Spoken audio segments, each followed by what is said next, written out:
வணக்கம் நேர்களே, மாண்புமிகு நீதியரசர்கள் நிகழ்ச்சிக்கு வரவேற்கிறேன். ஒவ்வொரு வாரமும் நம்முடைய மாண்புமிகு நீதியரசர்கள் நிகழ்ச்சியில் அரிதான வழக்குகளையும் மக்கள் அறிந்து கொள்ள வேண்டிய பயனுள்ள தீர்ப்புகளையும் இந்த நிகழ்ச்சியின் வாயிலாக பார்த்து கொண்டிருக்கிறோம். அந்த வகையில் இந்த வாரமும் ஒரு சில அரிதான வழக்குகளை பார்க்கலாம்.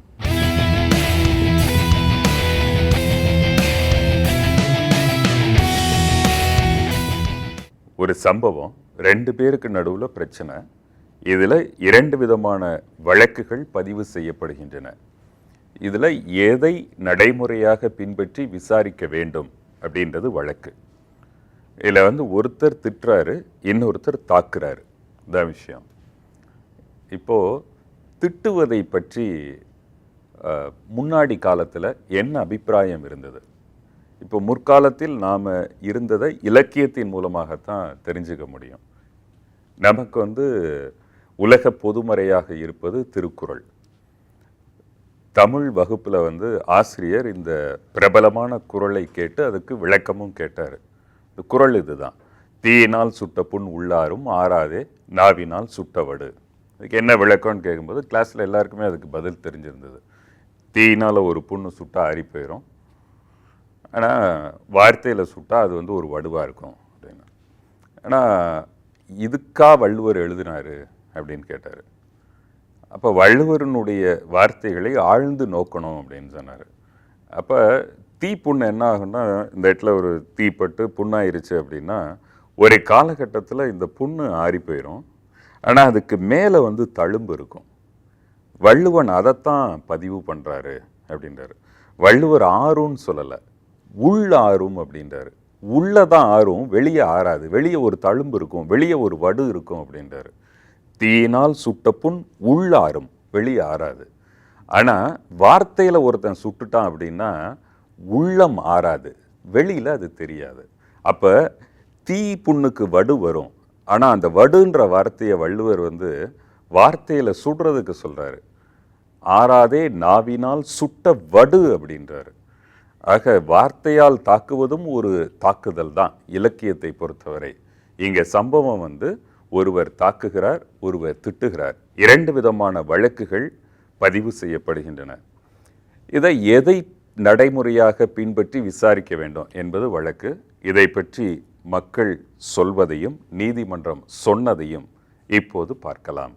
ஒரு திட்டுவது என்பதையும் அதே போல் தாக்குவது என்பதையும் ஒரு குற்றமாக பதிவு செய்து அது முறையாக விசாரிக்கப்படுவது என்பது சரிதான். ஃபர்ஸ்ட் அவர் திட்டுறதுனால தான் அவர் அடித்தார். இவர் திட்டலைனா அவர் அடிக்க போகிறதில்ல. அதனால் இவர் திட்டுறது தான் தப்பு. அதனால் நம்ம கண்டிப்பாக திட்டினவர் மேலே தான் நம்ம அந்த வழக்கை போடணும். அவர் மேலே தான் நம்ம விசாரணையை வைக்கணும். அதான் கரெக்டான ஒரு நீதியாக இருக்கும்.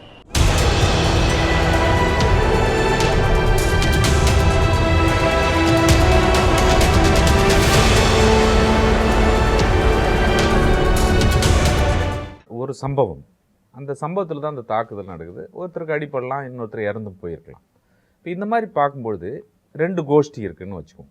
ஒருத்தன் திட்டினான்றது ஒரு கேஸ், அதே சம்பவத்தில் தான் இன்னொருத்தன் அடித்தான், காயம் ஏற்பட்டுருக்குன்னு கேஸ். 2 பேர் கேஸ், ஒருத்தர் கேஸ் கொடுக்குறான், இன்னொருத்தன் அதே விஷயத்துக்காக இன்னொருத்தர் கேஸ் கொடுக்குறான்னா 2 கேஸ் என்று சொல்லப்படுவதில்லை. 2 கேஸ் தான் அது. Case and case and counter அப்படின்னு சொல்லப்படுது. அதே விஷயத்திலே இன்னொரு கேஸ் ஏற்படுகிறது அப்படின்னு சொல்லலாம். ஸோ இந்த கேஸின் கவுண்டர் இருக்கும் பட்சத்தில் ஒன்று 3 வருஷத்துக்குள்ள பனிஷ்மெண்ட்டு, இன்னொன்று 3 வருஷத்துக்கு மேலே பனிஷ்மெண்ட்டுன்னு சொன்னால் இது 2 டிஃப்ரெண்ட் கோர்ட்ஸ், 2 வேறு நீதிமன்றங்கள் இதை தீர்மானிக்க முடியுமானா தேவையில்லை. அன்னசரி ஒரு டிஸ்டர்ப் அக்ரிமோனின்னு சொல்லுவாங்க, அது பிரச்சனையை ஏற்படுத்தும். இவன் ஆமான்னு சொல்லியிருப்பான் கீழ்கோர்ட்டில், அங்கே இல்லைன்னு சொல்லலாம், அல்லது அங்கே ஆமான்னு சொல்லிட்டு இங்கே கீழ்கோர்ட்டில் இல்லைன்னு சொல்லலாம். ஸோ வேறுபாடுகள் ஏற்படுவதற்கான 2 நீதிமன்றத்தினுடைய நேரங்களும் வீணடிப்பு. அது வீணடிப்பு இருந்தாலும் நேரம் போனாலும் கூட உண்மை எதுன்னே தெரியாமல் போயிடும். இவங்க இங்கே ஆமான்னு அங்கே இல்லைன்னு சொன்னால் உண்மை என்னன்னே தெரியாமல் போயிடுமே. அதனால் இப்போ நீதிமன்றம் என்ன சொல்லுது, அல்லது நம்முடைய சிஆர்பிசி கிரிமினல் ப்ரொசீஜர் கோட் என்ன சொல்லுதுன்னா, இருவேறு வழக்குகள் ஒரே சம்பவத்தில் ஏற்படுமே ஆனால் எது அதிகமான நிலையை இருக்கக்கூடிய நீதிமன்றமோ அந்த நீதிமன்றமே ட்ரையலை எடுக்கலாம் அப்படின்னு சொல்லுது. அப்போ அதன் மூலமாக பார்த்தா திட்னா அப்படின்றது மேஜிஸ்ட்ரேட் கோர்ட்டுக்கு தான் உரியதாக இருந்தாலும் கூட அடித்து காயம் ஏற்பட்டு விட்டது என்று அதே தாக்குதலில் ஏற்பட்ட ஒரு கேஸ் மேலே செஷன்ஸ் கோர்ட்டில் நடக்கிறதுனால இந்த சின்ன கேஸும் அதோட சேர்த்து போய்க்கலாம் அப்படின்னு சொல்லி ஒரு சிஆர்பிசி சொல்லுது. அதன் மூலமாக இது மாதிரி ஒரு பிரச்சனை ஏற்பட்டு மாண்புமிகு நீதியரசர் பி தேவதாஸ் அவர்கள் இதே சம்பந்தமா நம்முடைய உயர்நீதிமன்றத்தில் ஒரு வழக்குக்கு ஒரு தீர்வு கொடுத்திருக்கிறார். எனவே சிறிய சம்பவமும் பெரிய சம்பவமும் கிரிமினல் கேஸாக இருக்கும் பட்சத்தில், ஒரே விஷயத்தில் இருக்கும் பட்சத்தில், இந்த நீதிமன்றம் இது எது செய்யணும் அப்படின்னு சொன்னா, எதற்கான அதிகமான அதிகார எல்லை இருக்கிறதோ அந்த சின்ன விஷயமும் அதோட சேர்ந்துக்கலாம். ஏன்னா அந்த கன்ஃபியூஷன் இல்லாம நீங்க சொன்ன மாதிரி நேரம் வேஸ்ட் ஆகாம உண்மை நிலை ஒரே அடியாக தெரிய வரும் என்பதால் எது அதிகார எல்லை அதிகமாக இருக்கிறதோ அந்த நீதிமன்றம், உதாரணமாக செஷன்ஸ் கோர்ட்டே இதை பார்க்கலாம் அப்படின்னு சொல்லப்படுது. இப்போ அதே மாதிரி இன்னொரு விஷயமும் சொல்லலாம். 125 சிஆர்பிசின்னு ஒன்று இருக்குது மெயின்டெனன்ஸ்க்காக. அது பெண்கள், அப்பா, அம்மா, குழந்தைகள் இவங்கெல்லாம் வந்து மெயின்டெனன்ஸ் கேட்கலாம். ஒரே ஒரு ஆளுகிட்ட இருந்து இவ்வளோ பேர் கேட்பாங்க. நீங்கள் தான் இருக்கீங்க, நான் வேணாம், நீங்களே இருக்கீங்க. உங்களுடைய மனைவி இருக்காங்க, நீங்கள் சரியாக காசு கொடுக்கல, குழந்தைங்க ஸ்கூலுக்கு போகிறாங்க, காசு கொடுக்கல, உங்கள் அப்பா சட்டை வாங்கி தர மாட்டேறீங்க, அம்மாவுக்கு சோறு போட மாட்டேங்க, இவங்க எல்லாரும் உங்கள் மேலே கம்ப்ளைண்ட் கொடுக்கலாம் 125 சிஆர்பிசியில். பட் இந்த 125 சிஆர்பிசி விசாரிப்பது யார் என்று சொன்னால் மேஜிஸ்ட்ரேட். ஓகே. பட் உங்களுடைய மனைவி ஒருவேளை ஃபேமிலி கோர்ட்டில், சார் எங்கள் வீட்டுக்காரர் வந்து எப்பவுமே வரமாட்டார், வந்தால் ஒரு அரை மணி நேரம் தான் இருக்காரு, வேலைன்னு போயிடுறாரு, அவரோட சேர்த்து வைங்களேன் அப்படின்னு ஒரு பெட்டிஷன் போடுறாங்க ஃபேமிலி கோர்ட்டில். That is called as restitution of conjugal rights அப்படின்னு சொல்கிறாங்க.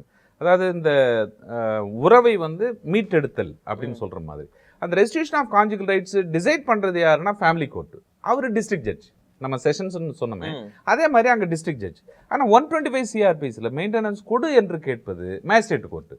ஓகே. அதனால் 125 சிஆர்பிசி இங்கேயும், என் கணவனை என் கூட கொஞ்சம் நேரம் சினிமாவுக்கு அனுப்புங்களேன்னு கேட்கறதுக்கு இங்கேயும் 2 இடங்களில் ஒரே விஷயத்துக்காக ஒரே ஆட்கள் போக வேண்டிய அவசியம் இல்லை. இந்த 125 சிஆர்பிசியும் அந்த ஃபேமிலி கோர்ட்லேயே போட்டால் ரெண்டுமே ஒரே இடத்துல முடித்து கொள்ளலாம் என்று சிவில்ல இருக்கு. அதே மாதிரி தான் கிரிமினல்லையும் சின்ன விஷயம் பெரிய விஷயம் ரெண்டுமே வந்து பெரிய கோர்ட்ல பார்த்துட்டா எல்லாமே சரியா போயிடும் தான் இதனுடைய கருத்து. இது சம்பந்தமாக ஜஸ்டிஸ் தேவதாஸ் மாண்புமிகு நீதியரசர் அவர்கள் சென்னையில் நடந்த எருக்கஞ்சேரியில் நடந்த ஒரு நிகழ்ச்சியில் 2 பிரிவுகளுக்கு இடையில் ஏற்பட்ட தாக்குதலின் காரணமாக 2 கோர்ட்டில் நடக்க வேண்டாம், ஒரே கோர்ட்டில் செஷன்ஸ் கோர்ட்ல நடக்கலாம்னு சொல்லிட்டு ஒரு உத்தரவு பகிர்ந்திருக்கிறார்.